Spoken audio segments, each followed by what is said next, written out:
তুমি পীর, আলেম বা মুফতি যাই হও না কেন, উস্তাদের সামনে কখনো আসন গেড়ে বসবে না। উস্তাদের সামনে আসন গেড়ে বসা অনেক বড় বেয়াদবি।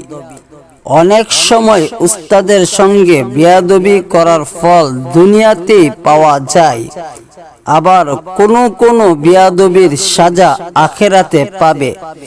এর সাজা তোমাকে পেতেই হবে। আদব অনেক দামি সম্পদ। আল আদাবু খায়রুম মিনাল যাহাবি ওয়াল ফিদ্দা। আদব স্বর্ণ ও রৌপ্যের চেয়েও শ্রেষ্ঠ সম্পদ। অর্থাৎ স্বর্ণ রৌপ্য কামাই করার চেয়ে আদব শিষ্টাচার অর্জন করা অনেক বেশি দামি ও মূল্যবান।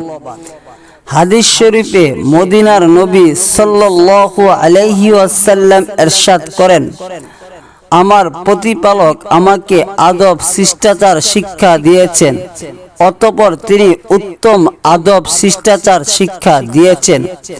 আজিজ তোলাবা, বেয়াদবির পরিণতি অনেক ভয়াবহ। বেয়াদব আল্লাহর রহমত থেকে বঞ্চিত থাকে। শেখ সাদি কত সুন্দর বলেছেন, আমরা আল্লাহ তাআলার কাছে আদব শিষ্টাচার চাই, তিনি যেন আমাদেরকে আদব শিষ্টাচারের সাথে চলার তৌফিক দান করেন, সেই আশাই রাখি। কেননা বেয়াদব এবং অভদ্র আল্লাহ তাআলার দয়া ও অনুগ্রহ থেকে বঞ্চিত থাকে। তাই সাবধান, খুব সাবধান।